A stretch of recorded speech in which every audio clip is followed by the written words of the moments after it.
महर्षी public school Amravati, वर्ग 7वा.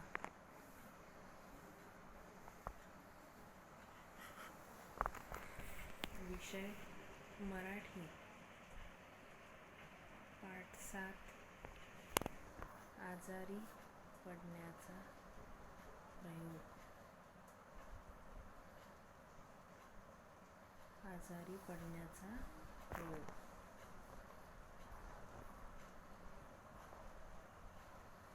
महर्षी public school Amravati, वर्ग 7वा. विषय मराठी. पाठ 7. आजारी पडण्याचा प्रयोग. आजारी पडण्याचा प्रयोग.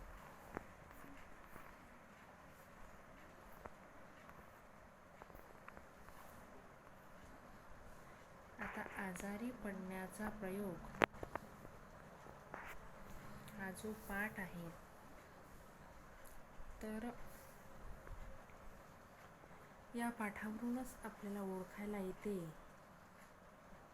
की हा प्रयोग आहेत.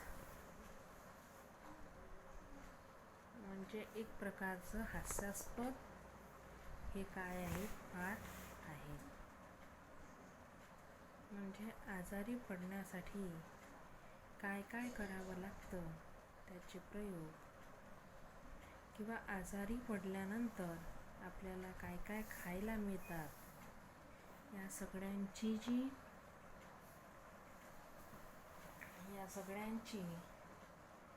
जे आपल्याला शिकायला मिळत असेल,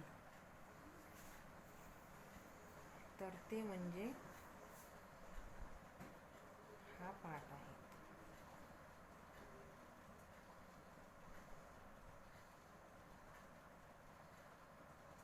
आता आजारी पडण्याचा प्रयोग हा जो पाठ आहे, तर हा पाठ द. मा. मिरासदार यांनी लिहिलेला आहे. द. मा. मिरासदार यांनी लिहिलेला आहे.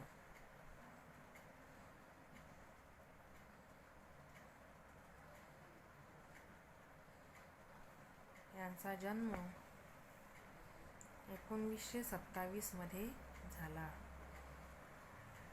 1927 मध्ये झाला. प्रसिद्ध लेखक, कथाकथनकार. प्रसिद्ध लेखक, कथाकथनकार, गप्पागोष्टी, गप्पांगण,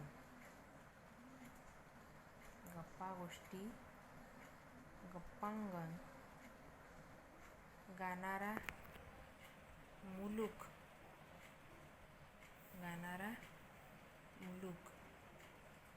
गुदगुल्या, गाणारा मुलूक, गुदगुल्या, जावई बापूच्या गोष्टी, ताजवा, जावई बापूंच्या गोष्टी, ताजवा, भुताचा जन्म, माझ्या बापाची पेण, मिरासदारी इत्यादी कथासंग्रह.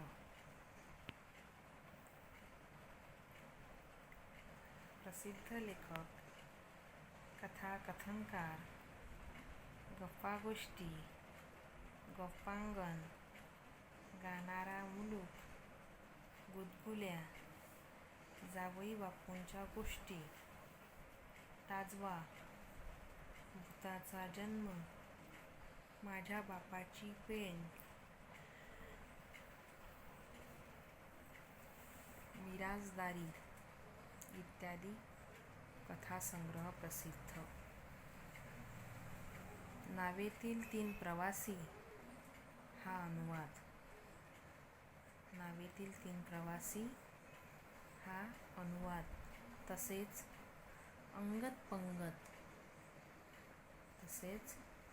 पंगत बँडबाजा हे विनोदी निबंधही प्रसिद्ध आहेत. नावेतील 3 प्रवासी हा अनुवाद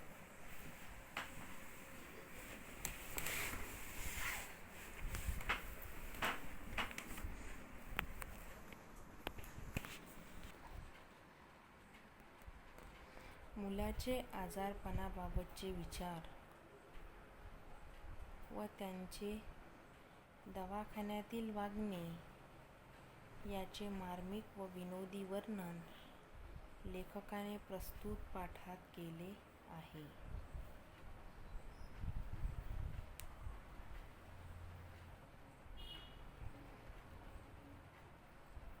मुलांचे आजारपणाबाबतचे विचार व त्याचे दवाखान्यातील वागणे याचे मार्मिक व विनोदी वर्णन लेखकाने प्रस्तुत पाठात केले आहे.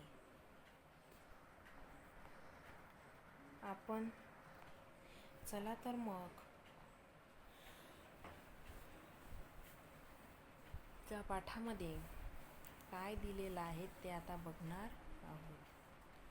की आता आपल्याला याच्यावरून कळलेलं आहे की मुलाचं जे आजारपणाबाबतचं जे विचार आहे की आजारपणात कोणते कोणते असतात, त्याच्यानंतर आजारपणात काय काय खायला मिळतात, हे जो त्याच्या आजारपणाबाबतचा जो विचार आहे किंवा कसं दुखते, इंजेक्शन कसं देतं, औषध काय असतं, हे जे विचार आहेत व त्याचे दवाखान्यातील वागणे याचे मार्मिक व विनोदी वर्णन लेखकाने प्रस्तुत पाठात सांगितलेले आहे. आपण एकदाही कधी दुखणेकरी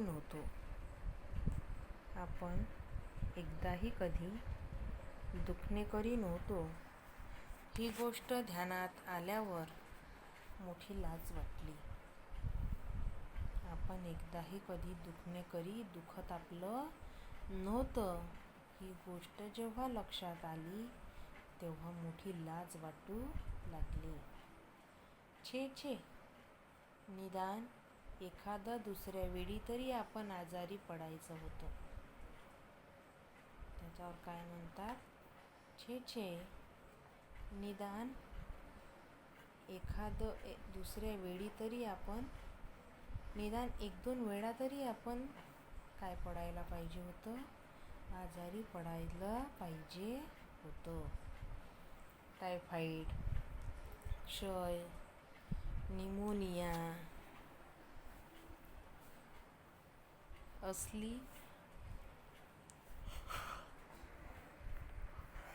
असली मोठमोठी गोड दुखणी राहू द्या बाजूला, पण थंडी, ताप, खोकला, पडसे यापैकी काहीतरी माझ्या वाटणीला यायला हवे होते. म्हणजे ज्या मोठ्या दुखण्या आहेत, जसं टायफॉइड आहे, क्षय आहेत, क्षय मीन्स टीबी, क्षय आहेत, न्यूमोनिया आहेत, असली मोठमोठी गोड दुखणी राहू द्या बाजूला. अशी तर मोठमोठी दुखणी तर माझ्या वाट्याला आलीच नाही, परंतु साधा थंडी, ताप, खोकला, पडसे यापैकी काहीतरी माझ्या वाटणीला यायला हवे होते. परंतु काहीतरी माझ्या वाटणीला काय करायला यायला हवे होते.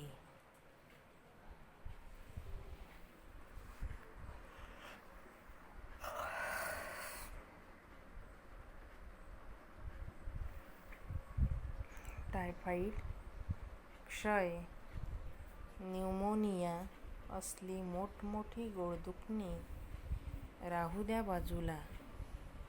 पण थंडी, ताप, खोकला, पडसे यापैकी काहीतरी माझ्या वाटणीला यायला हवे होते. निदान पोटदुखी, डोकेदुखी यातले तरी काही आपल्या स्वतःच्या मालकीची एकही औषधाची बाटली अजून असू नये. एखादेही साधे इंजेक्शन माझ्या वाटणीला येऊ नये काय? म्हणजे लेखक म्हणतात की आपण एकदाही कधी दुखणेकरी नव्हतो. ही गोष्ट ज्यावेळेला ध्यानात किंवा लक्षात आली त्यावेळेला मोठी काय वाटली? लाज वाटली. छे, निदान एखाद्या दुसऱ्या वेळी तरी आपण आजारी पडायचे होते. म्हणजे 1-2 वेळा तरी आपण काय पडायला पाहिजे होतं?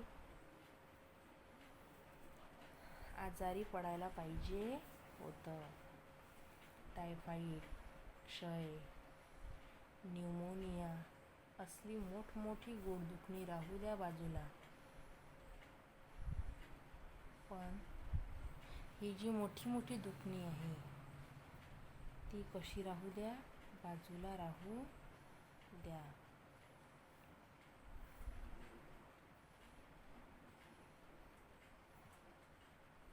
बाजूला राहू द्या.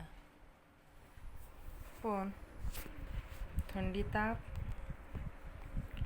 खोकला, पडसे यापैकी काहीतरी माझ्या वाटणीला यायला हवे होते. निदान पोटदुखी, डोकेदुखी यातले तरी काही आपल्या स्वतःच्या मालकीची एकही औषधाची बाटली अजून असू नये. म्हणजे एकही हक्काची बाटली आपली आहे नाही. एखादेही साधे इंजेक्शनही माझ्या वाटणीला येऊ नये काय? की साधं जे इंजेक्शन आहे ते सुद्धा माझ्या वाटणीला येऊ नये काय? असा प्रश्न लेखकांपुढे पडला. आमच्या घरात नेहमी कुणीतरी आजारी पडायचे. आमच्या घरात नेहमी कुणीतरी काय पडायचे? आजारी पडायचे. आई नेहमी खोकायची. बाबांना दर 8 दिवसांनी पडसे यायचेच.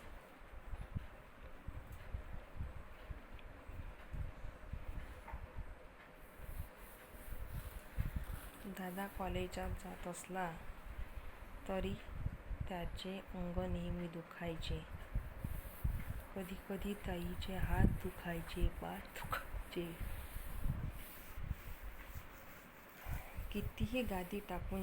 तीही गादी टाकून झोपायचे.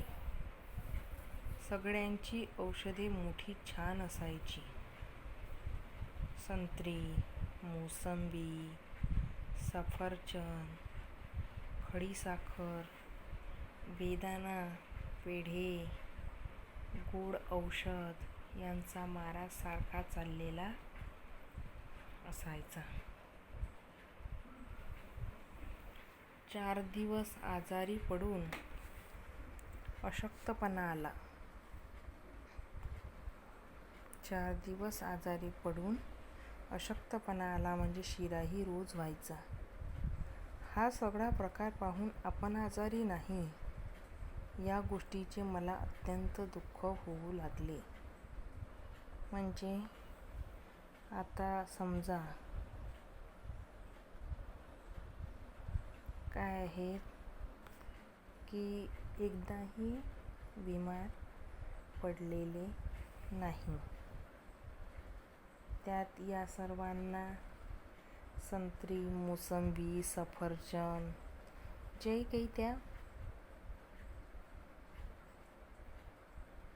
समजा बिमारी असणारा व्यक्ती खाऊ शकते अशी सगळी वस्तू त्यांच्याजवळ होती. पेढे, गोड औषध, सफरचंद, खडीसाखर, बेदाणा, पेढे.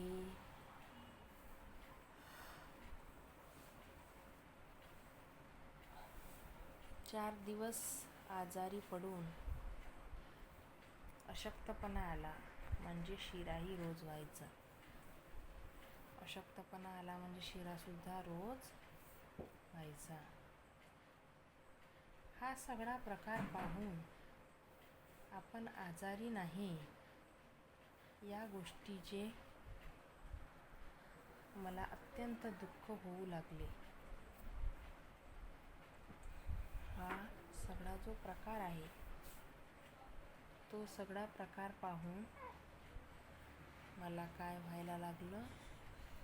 दुःख व्हायला लागलं. जे पदार्थ ही सगळी मंडळी आजारी म्हणून खात असत ते औषध या नावाखाली मोडत असत.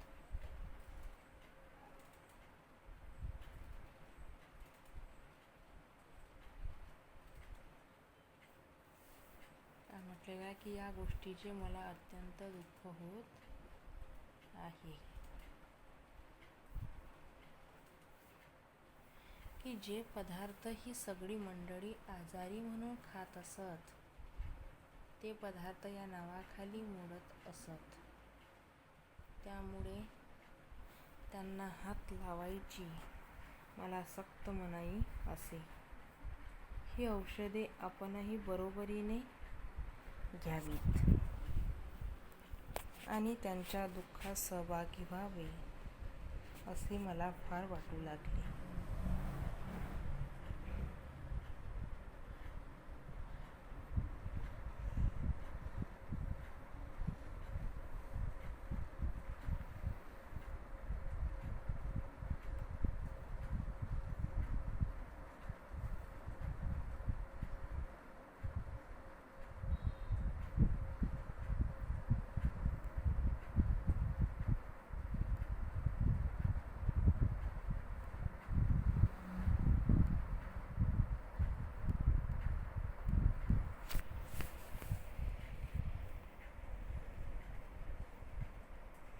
घ्यावीत आणि त्यांच्या दुःखात सहभागी व्हावे असे मला फार वाटू लागले. या विचाराने मला काही सुचेना. या विचारानं काय झालं, मला अजिबात काही सुचत नव्हतं. घरातल्या माणसांचा मला मोठा राग येऊ लागला. घरातल्या माणसांचा मला मोठा काय येऊ लागला? राग येऊ लागला. त्यांचा स्वार्थीपणा पाहून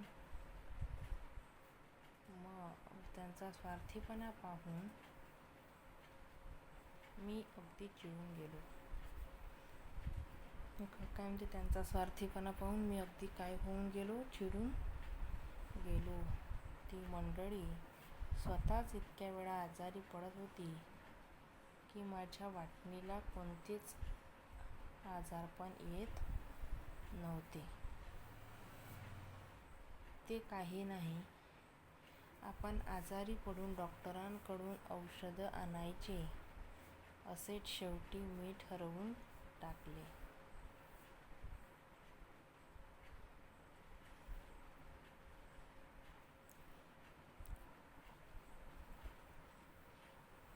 या विचाराने मला काही सुचत नव्हतं. घरातल्या माणसांचा मला मोठा राग येऊ लागला.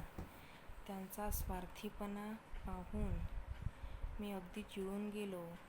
ती मंडळी स्वतःच इतक्या वेळा आजारी पडत होती की माझ्या वाटणीला कोणतेच आजारपण येत नव्हते. ते काही नाही, आपण आजारी पडून डॉक्टरांकडून औषध आणायचे असे शेवटी मी ठरवून टाकले. मग नेहमीप्रमाणे मी रोजच्या 3-4 बाटल्या घेतल्या.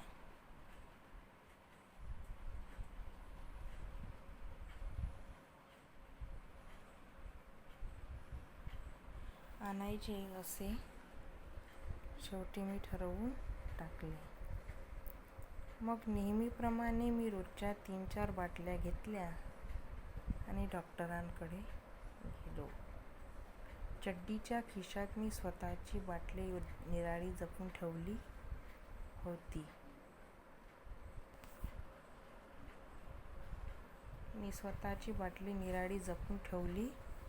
होती. दवाखान्यात खूप गर्दी होती. खूप माणसे असली म्हणजे मला फार बरं वाटे, कारण त्यामुळे बराच वेळ दवाखान्यात बसता येते. शिवाय बसलेल्या माणसांच्या चेहऱ्यावर बघता येते काय छान दिसतात एक लोक. हळूच मी खुर्चीवर बसलो आणि लोकांकडे टकामका बघू लागलो. काही लोक कणत होते, कुणी इंजेक्शन घेऊन बसले होते. आपल्या दंडावरल्या पिवळ्या डागाकडे मोठ्या हुशारकीने पाहत होते. त्यांच्याकडे पाहून मला त्यांचा फार हेवा वाटू लागला. हळूहळू पुष्कळ लोक निघून गेले. म्हणजे हा जो प्रकार आहे,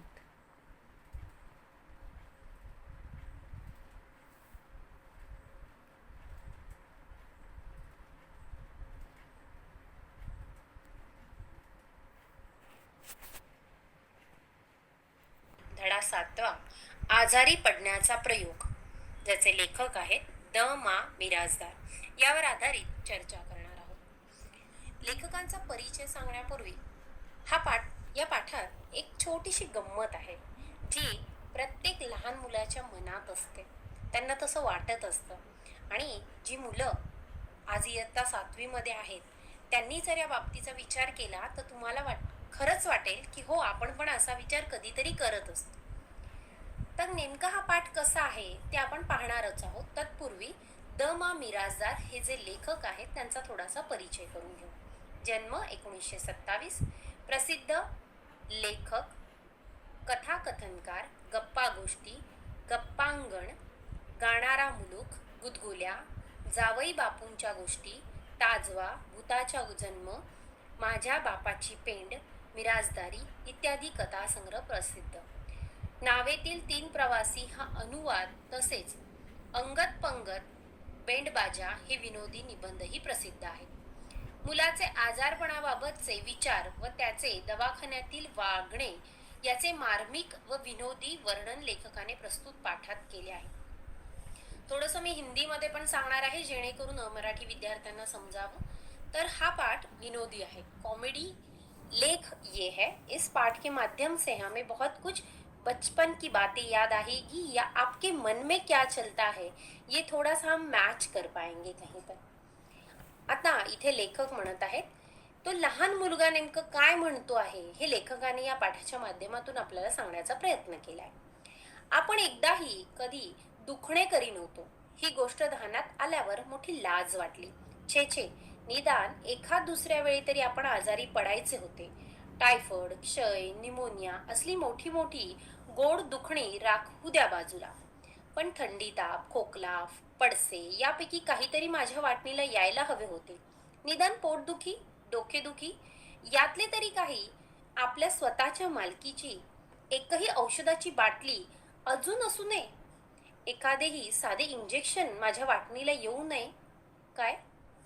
आता या पाठाच्या मधून तो लहान मुलगा असं विचार करतोय की अरे आपण कधीच आजारी पडलो नाही, कधी कुठला रोग झाला नाही, तर आपणही आजारी पडले पाहिजेत. आपल्याला ऍटलीस्ट पोटदुखी झाली पाहिजे, एखादी औषधाची बाटली किंवा एखादं इंजेक्शन आपल्यालाही लागलं पाहिजे, अशी छानशी कल्पना त्याच्या मनात आली आहे. आमच्या घरात नेहमी कुणीतरी आजारी पडायचे. आई नेहमी खोकायची. बाबांना दर 8 दिवसांनी पडसे यायचेच. दादा कॉलेजात जात असला तरी त्याचे अंग नेहमी दुखायचे. कधी कधी ताईचे हात दुखायचे, पाय दुखायचे. कितीही गादी टाकून झोपायची, तीही गादी टाकून झोपायची. सगळ्यांची औषधे मोठी छान छान असायची. संत्री, मोसंबी, सफरचंद, खडीसाखर, बेदाणा, पेढे, गोड औषध याचा मारा सारखा चाललेला असायचा. 4 दिवस आजारी पडून अशक्तपणा आला म्हणजे शिराही रोज व्हायचा. हा सगळा प्रकार पाहून आपण आजारी नाही या गोष्टीचे मला अत्यंत दुःख होऊ लागले. जे पदार्थ सगळी मंडळी आजारी म्हणून खात असत ते औषध या नावाखाली मोडत असत. त्यामुळे त्यांना हात लावायची मला सक्त मनाई असे. आता इथे लेखक म्हणत आहेत की माझ्या घरात नेहमीच, त्या लहान मुलाच्या तोंडून आपण ऐकतोय ही गोष्ट, की माझ्या घरात नेहमी कोणी ना कोणी आजारी असायचं. ताईला काय झालं, बाबांना काय, आईला खोकला, आणि घरात इतके छान छान संत्री, मोसंबी, सफरचंद इतके छान पदार्थ यायचे आणि ते फक्त औषध म्हणून असल्यामुळे यांना काही हात लावायला मिळत नव्हता. आता त्यांनी काय म्हटले, एखादे साधे इंजेक्शनही माझ्या वाटणीला येऊ नये. म्हणजे त्याचं म्हणणं का, अरे मला एखादं इंजेक्शन तरी लागलं पाहिजे असं त्याला म्हणायचं होतं. त्यांच्या दुःखात सहभागी व्हावे असे मला फार वाटू लागले. आता घ्यावीत, आणि त्यांनी काय सांगितलं आहे की या विचाराने मला काही सुचेना. घरातल्या माणसांचा मला मोठा राग येऊ लागला. त्यांचा स्वार्थीपणा पाहून मी अगदी चिडून गेलो. ती मंडळी स्वतःच इतक्या वेळा आजारी पडत होती की माझ्या वाटणीला कोणतेच आजार येत नव्हते. ते काही नाही, आपण आजारी पडून डॉक्टरकडून औषध आणायचेच असे शेवटी मी ठरवले. आता या मुलाच्या मनात असं वाटत होतं की सगळ्यांकडे एक एक औषधाची बाटली आहे, सगळ्यांना इंजेक्शन असतं, अगदी गादी टाकून झोपून घेतात, फळं, घरामध्ये चांगले चांगले पदार्थ, अगदी शिरा बनतो तोही औषध म्हणून. तर प्रत्येकाचे वा किती छान वागणे आहे, त्याला असं आकर्षण वाटत होतं आणि त्याला वाटलं आपल्यालाही काहीतरी झालं पाहिजे, आपणही आजारी पडलो पाहिजेत, आपली हक्काची औषधाची बाटली असली पाहिजे, आपल्याला इंजेक्शन दिलं ग बाई. किती विनोदी आहे की नाही लहान मुलांच्या मनातल्या ह्या गोष्टी. तर असेच तुम्हीही कुठेतरी आहात आणि तुम्हालाही कुठेतरी असं वाटत असेल असं मला वाटतं. मग नेहमीप्रमाणे मी रोजच्या 3-4 बाटल्या घेतल्या आणि डॉक्टरकडे गेलो. चड्डीच्या खिशात मी स्वतःची बाटली निराळी जपून ठेवली होती. दवाखान्यात खूप गर्दी होती. खूप माणसे असली म्हणजे मला फार बरे वाटे, कारण त्यामुळे बराच वेळ दवाखान्यात बसता येईल, शिवाय बसलेल्या माणसांच्या चेहऱ्याकडे बघता येईल. काय छान दिसतात एक एक लोक. आता त्यांना वाटलं की आता चला औषध घ्यायला जायचंय, तर आपण पण आपली एक वेगळी बाटली ठेवूया आणि डॉक्टरांकडे जाऊया, म्हणून ते गेले आणि दवाखान्यात जाऊन बसले. दवाखाना म्हणजे एखादं छोटंसं क्लिनिक असेल त्याच्यामध्ये ते जाऊन बसले आणि खूप गर्दी होती. त्यांना किती बरं वाटलं. ते म्हणतात की बरं झालं गर्दी आहे, मला बराच वेळ दवाखान्यात बसता येईल आणि अनेक चेहरे बघता येईल. किती छान दिसतात एक एक लोक. आता त्या लोकांच्या चेहऱ्याकडे बघण्यात सुद्धा त्यांना एक वेगळा आनंद मिळत होता. तर त्यांनी काय केलं, दवाखान्यात जाताना 3-4 बाटल्या घेतल्या. आई, बाबा, बहीण, भाऊ या सगळ्यांची औषधं घ्यायला ते कदाचित आले होते.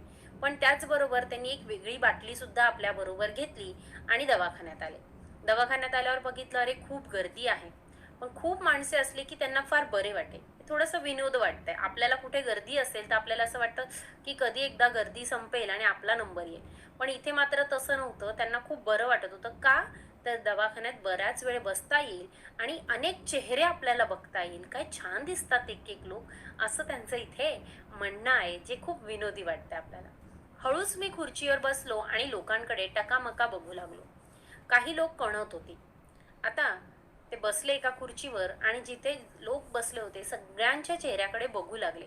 काही लोक कणत होते. कणत म्हणजे काय, तर जेव्हा आपल्याला एखादा त्रास होत असतो, आंतरिक शरीरामध्ये कुठेतरी दुखत असतं, तेव्हा आपल्या तोंडून अचानकच म्हणजे आपसुकच ऑटोमॅटिकली काही आवाज येत असतो. कसा येतो असा आवाज, तो असा आवाज जो येतो तोंडातून त्याला कणत होते असं म्हटलं जातं. कोणी इंजेक्शन घेऊन बसले होते. आपल्या दंडावरल्या पिवळ्या डागाकडे मोठ्या फुशारकीने पाहत होते. त्यांना म्हणायचं इथे की कोणाला इंजेक्शन दिलं होतं आणि त्या इंजेक्शनच्या वरती जी पट्टी लावली जाते त्याच्याकडे खूप फुशारकीने म्हणजे हुशारी मारून पाहत होते आणि मला त्यांचा हेवा वाटू लागला. हळूहळू पुष्कळ लोक निघून गेले. मग मी हळूच माझी छोटी बाटली काढली, डॉक्टरांच्या टेबलावर सरकवली.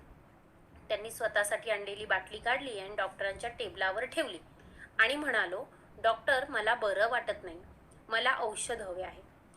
असं? मग ये इकडे, बघू, तपासू, असे म्हणत डॉक्टरांनी मला खाटेवर झोपायला सांगितलं. डॉक्टरांना सांगितलं की मला बरं वाटत नाहीये आणि हे औषध द्या मला. डॉक्टर म्हणाले, असं का, चल ये तपासू, म्हणून त्याला झोपवलं खाटेवर, बेडवर. त्या गुलगुलीत खाटेवर झोपताना अशी काही मजा वाटली म्हणता. इतक्या वेळा आपण दवाखान्यात आलो, पण या खाटेवर पडायचे सुख कधी सुद्धा आपल्या वाटेला आले नाही. त्या खाटेवर, त्या बेडवर झोपल्यावर त्यांना स्वतः इतकं छान, त्यांना खूप छान वाटलं. त्यांचा अनुभव ते सांगतायत आणि असं म्हणतायत की किती वेळा मी आलो दवाखान्यात, पण मला हे सुख लाभलं नाही. खरं डॉक्टरांच्या बेडवर झोपणं ह्यात काही सुख नसतं, पण तो लहान, त्याला असं वाटत होतं हे सगळ्यात मोठं सुख आणि ते माझ्या वाटेला काही कधी आलं नाही, असं त्याचं म्हणणं आहे. आता डॉक्टर ती छान नळी आपल्या छातीवर, पोटावर लावतील, तपासतील, कदाचित इंजेक्शन सुद्धा देतील. नाही कोणी म्हणावे, मग कसले तरी औषध बाटलीत भरून देतील. आहा, आपल्याला ही स्वतंत्र बाटली मिळायची तर एकूण. दादाची आणि ताईची ऐट नको काही एवढी. त्यांना वाटलं की आता आपल्याला स्वतःची औषधाची बाटली मिळणार, मग दादा आणि ताई जे आपल्यासमोर ऐट करतात ती ऐट काही बघायला नको. आनंदाने मी खाटेवर लोळत होतो. एवढ्यात डॉक्टर खोलीत आले. त्यांनी मला तपासले, इकडे तिकडे पालथे वळायला सांगितले, गळ्यातली नळी छातीवर लावली, जीभ बघितली. तेव्हा तर मला अगदी धन्य धन्य वाटू लागलं. बघा किती विनोदी आहे. खाटीवर म्हणजे त्या बेडवर त्यांना झोपायला सांगितलं आणि ते लोळायला लागले आणि डॉक्टर आले. हातात त्यांच्या ती नळी म्हणजे टेथोस्कोप होता आणि ती त्यांनी तपासायला सुरुवात केली. त्याला इकडे तिकडे म्हणजे वळायला सांगितलं आणि ते वळायला लागले आणि त्याला अगदी धन्य धन्य म्हणजे सगळ्यात मोठं सुख लाभल्यासारखं त्याचा अनुभव होता, असं तो म्हणतोय. त्यांनी जेव्हा पोटावर एकदम टिचकी मारली तेव्हा तर मला खूप हसायलाच आले. मग मी डॉक्टरांना सांगितलं, डॉक्टर इंजेक्शन द्या बरं का, ताईला आणि दादाला खूप झाले आतापर्यंत, आता मला पाहिजे निदान एक तरी. त्यांचं म्हणणं होतं की डॉक्टर तुम्ही मला एक इंजेक्शन द्या आणि ते इंजेक्शन मला हवंय. का हवंय? कारण की दादा आणि ताईंना खूप, ताई जी आहे तिला खूप इंजेक्शन्स झाले दोघांनाही, मग मला कधी मिळणार, मला पण एक इंजेक्शन घ्यायचं आहे, असं त्याचं म्हणणं होतं. पोटावर टिचकी मारली. टिचकी मारली म्हणजे काय केलं, नखांनी असं थोडंसं मारून बघितलं आणि ते त्यांना काय वाटलं, खूप हसायला आलं, असे ते म्हणत होते. तर आता इंजेक्शन देत आहेत की नाही ते पाहूया. डॉक्टर म्हणाले, हो का? मग क्षणात मनात एक धाडसी विचार चमकून गेला. अगदी खाजगी आवाजात मी डॉक्टरांना विचारले, तुम्हाला ऑपरेशन करता येतं का हो डॉक्टर? डॉक्टर माझ्याकडे एकदम बघायला लागले. आता खाजगी म्हणजे अगदी सिक्रेटली आपण ज्याला म्हणतो त्याप्रमाणे त्याने डॉक्टरांना विचारलं की डॉक्टर तुम्हाला ऑपरेशन करता येतं का, शस्त्रक्रिया करता येते का? आणि डॉक्टरांना पण अगदी आश्चर्याचा धक्का बसला. तेही म्हणायला लागले, बापरे ह्याने काय प्रश्न विचारला असा. आणि डॉक्टर एकदम माझ्याकडे बघायला लागले, त्यांच्याकडे बघायला लागले की ह्या मुलाने असा प्रश्न मला का केला असावा. धाडसी विचार मनात चमकून गेला. धाडसी म्हणजे काय, अगदी अजिबात भीती नसलेला विचार.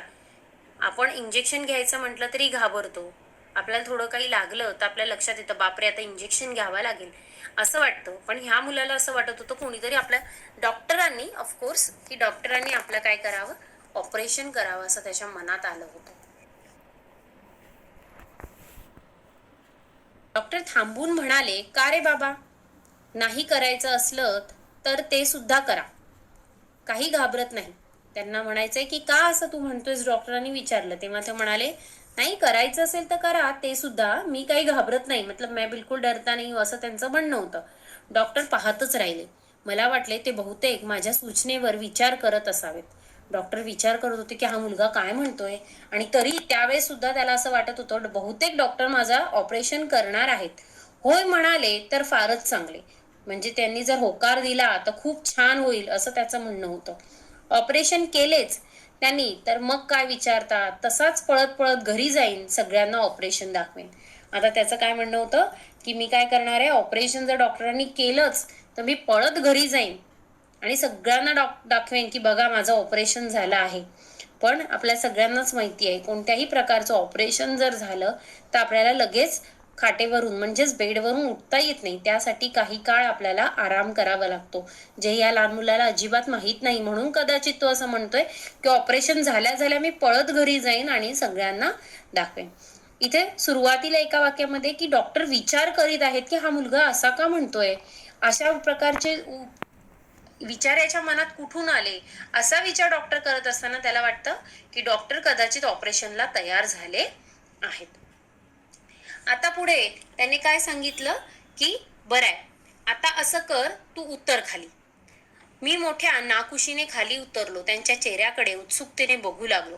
हे बघ, तुला काही झालं नाही, समजलं ना? ठणठणीत आहे तब्येत तुझी. तेव्हा औषध काही नाही, पळ, जा घरी. त्यांनी सांगितलं की तुला काहीही झालेलं नाही. ते ऐकताच त्याला मात्र खूप नाराज झाला, तो उदास झाला आणि डॉक्टरांनी सांगितलं गपचूप घरी जा आता. डॉक्टरांचे हे बोलणे ऐकून माझी फार निराशा झाली.